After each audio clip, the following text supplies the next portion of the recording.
All right, so now we're going to talk about General William T. Sherman. General Sherman is famous for total war. We've talked about that as being a vocabulary word where all rules are off, everything's destroyed, and whoever is participating in that total war does whatever they feel is necessary to make sure that their side can be successful. All right, well, Sherman started his path through the state of Georgia in December of 1864.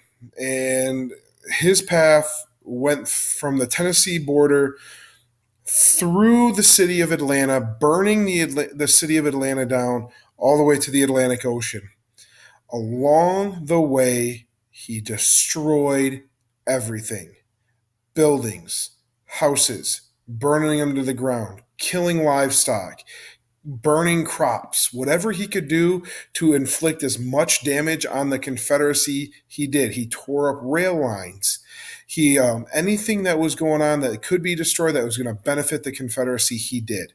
All right, anything from military targets, industrial, civilian properties, he just went after it all, and he burned literally the city of Atlanta down, one of the largest cities in the Confederacy, put flame to it. The houses were close enough. He torched it all. And so it was a 6 day trip from the Tennessee Georgia line to the Atlantic Ocean. And along the way, they just wreaked havoc. And it was a prime example of total war by William Sherman, General of the Union Army. I'm going to head to the next slide. If you need a moment, pause it, and you can start it up when you're ready.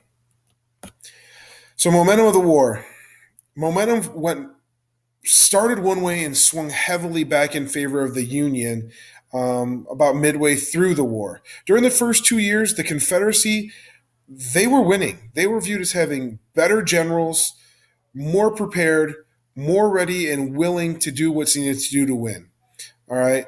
They were aggressive. They were on the attack, and they did everything they could to try and win that war. The downside, the Battle of Gettysburg and the Siege at Vicksburg. Both of those happened in 1863, in the summer of 1863, and they served as the turning point.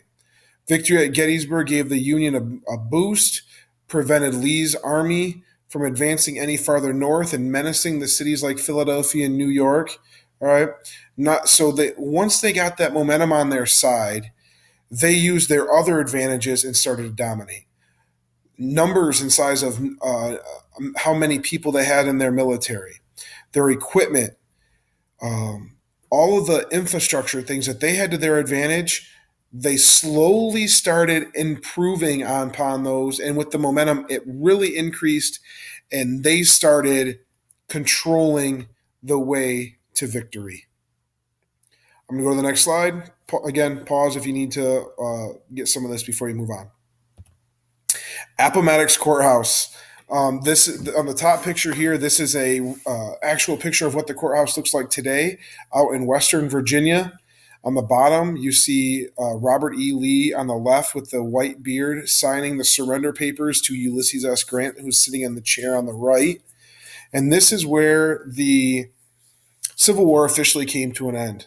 General Lee and the Confederate armies of Northern Virginia surrendered to General Grant and the Union Army in 1865.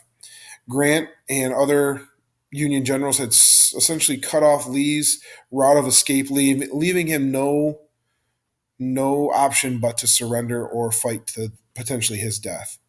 Grant and the Union armies treated Lee, who was well respected in the Union Army, with dignity, respect, did not harass, intimidate, showboat, or in any ways Lee. He allowed them to surrender and turn in their weapons. They were able to save certain things like swords as mementos and whatnot. But the Appomattox Courthouse, that is in Western Virginia, is where the Civil War ended, April of 1865. I'm going to move on. If you need to pause, do so at this time. All right, the end of the war. Lee surrendered in April of 1865, but that didn't end the war. You have to understand, it's not like today where you can just pick up a radio or a cell phone and say, hey, it's over with, we're done. it took time for the message to get to the Union and Confederate forces, especially places like down in the deep South or out far west in the far west. All right. Once the surrender was complete and other generals realized the Confederates were not going to win, they surrendered relatively quickly. But if, it's amazing that it took over a month. If you remember, he surrendered on, I believe, on April 9th. The last battle was fought May 12th and 13th, over a month after the surrender, way out in Texas, in West Texas. So it takes a while for word to spread. But just imagine that guys were being shot and killed at, even though, or shot at and killed, even though um, the war was already over with. All right. So got to remember that the word did not travel as quickly back then. Pause if you need it. Otherwise, I'm going to move on. Last slide here. The assassination of Abraham Lincoln. Lincoln was shot and killed April 15th, 1865, within a week of the the end of the Civil War. Shot at Ford's Theater, which is in Washington, D.C., not far from the White House, by John Wilkes Booth. If you look at this picture on the right, John Wilkes Booth is in the right-hand side with the mustache with the little puff coming out of the end of the gun. John Wilkes Booth managed to escape for 11 days with a broken leg and was essentially or eventually shot and killed I believe he escaped down into Southern Virginia at that point. Booth shot and killed Lincoln because of Lincoln's willingness to accept former slaves into America and just willingness to integrate these former slaves. And Booth didn't think that was correct. He thought that still that racist mindset of they're slaves for a reason, they're inferior, they're not as good as us. And Lincoln was just the opposite. Welcomed the slaves in, wanted them to be a part of what was going on in America. And so those discrepancies, John Wilkes Booth actually had a group um, that they were all supposed to carry out certain assassinations that night of like the top 4 or 5 administrators within the Lincoln administration. But Booth was the only one that actually really carried out his attempt and assassinated his individual. If there's anything we talked about in here that you need clarification on, please email me, highlight it, mark a note, whatever it is. When I get back, I can talk about it, or if you email me, I'll get back to you here in the next couple of days. Otherwise, have a good rest of the time when I'm gone.